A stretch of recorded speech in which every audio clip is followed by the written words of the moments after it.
What's up, Pirate Nation, and welcome to another edition of Hoist the Colors.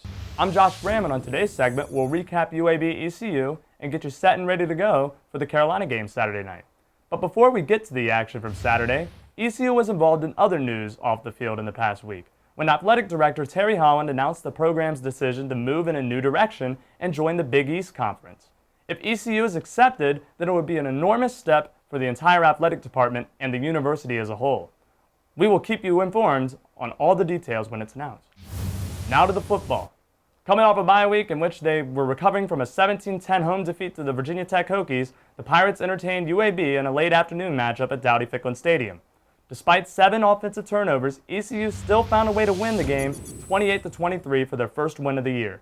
Dominique Davis went 35-42 for 361 yards with 3 touchdowns, but the real story of the game was the Pirates' play on the ground, as running back Reggie Bullock ran for 169 yards on the game. That is a vast improvement from the negative 15 yards the Pirates mustered up on the ground against Virginia Tech after accounting sacks 2 weeks ago. This Saturday night is arguably the most anticipated game on the 2011 slate as the UNC Tar Heels of the ACC come to town for a primetime matchup. The Tar Heels are 3-1 on the season and coming off a loss to the hands of the number 21st ranked Georgia Tech Yellow Jackets. In a high-scoring and exciting affair, it was the hosting Yellow Jackets who held on to a 35-28 victory behind the success of their triple option. The Heels, of course, have been under NCAA investigation checking back to last year and has led to many suspensions of key players during the 2010 season. It also led to the dismissal of head coach Butch Davis and the eventual resignation of athletic director Dick Bedore. Now the Tar Heels look rejuvenated under Everett Withers, and it's clear that the NCAA violations are behind them.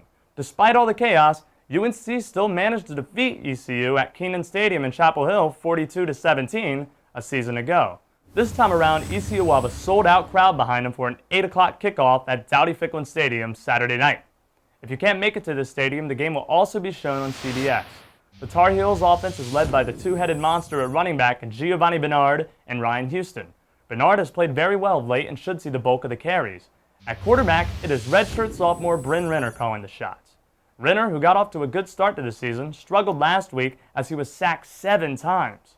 On the defensive side of the ball, the Heels have one of the best defensive ends in the nation in Quentin Coples. Coples had ECU head coach Ruffin McNeil comparing him to NFL superstar and UNC alumni Julius Peppers earlier in the week. It is imperative that ECU gets off to a good start and holds on to the ball if they expect to win.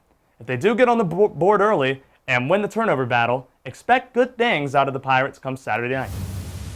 Either way you slice it, Saturday night's game is going to be a fantastic atmosphere and spectacle. In an effort to intimidate but also showcase the great fan base here at ECU, the athletic department is instituting a blackout. So if you're heading out to the game, make sure you include some black in your wardrobe. Next week on Hoist the Colors, we'll recap all the happenings from UNC ECU, but for now, we'll bid you adieu.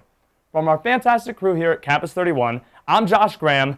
Go Pirates!